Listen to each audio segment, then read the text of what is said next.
Yeah. Oh my God, it's bad. Well, you know, if men could get pregnant, there would be more abortion clinics than 7-Elevens. They would have prevented the drive-through abortion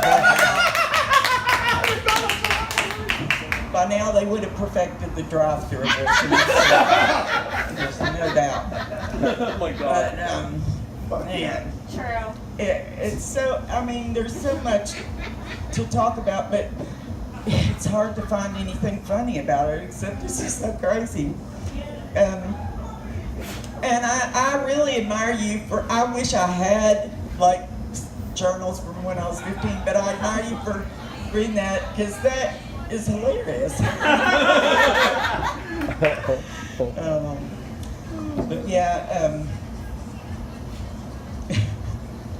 I guess none of y'all smoke pot. Who would have guessed he doesn't smoke pot? Yeah, no kidding. What up? I have a couple more joints rolled on that table. I thought, I'll take a hit with you.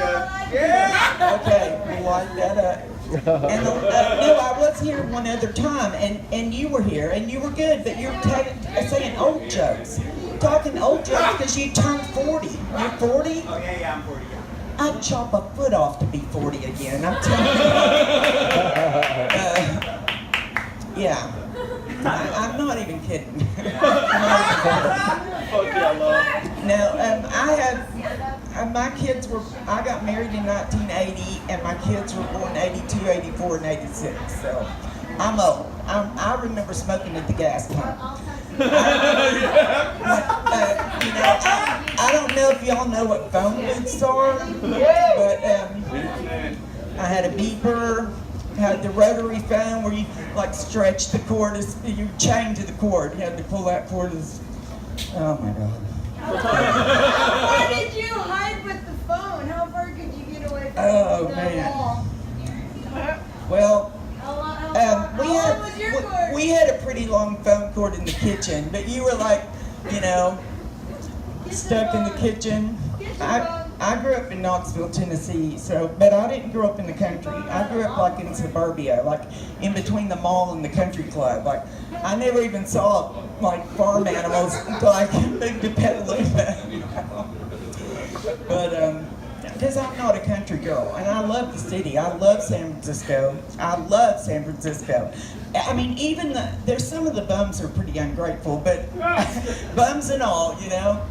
Because I gave this one guy, I had just driven into San Francisco for the first time ever, and I was in like a 25-foot rental truck, and this guy, he had a sign that said, "We'll work for food."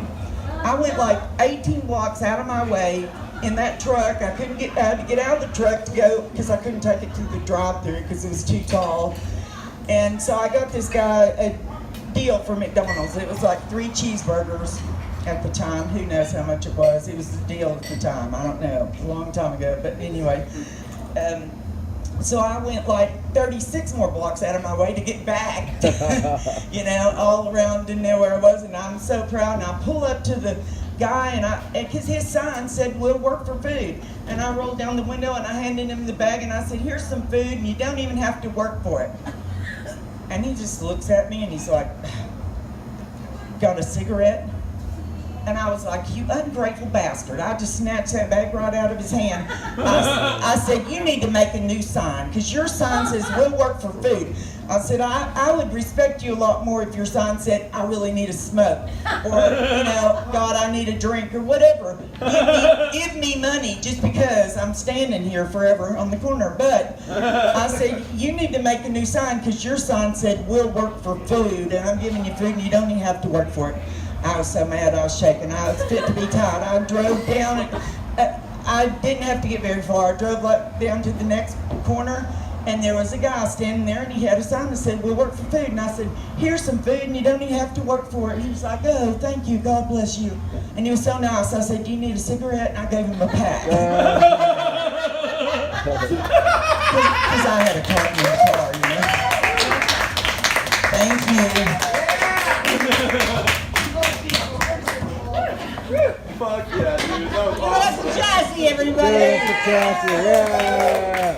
Give him a fucking pass. Hey! You need a cigarette? And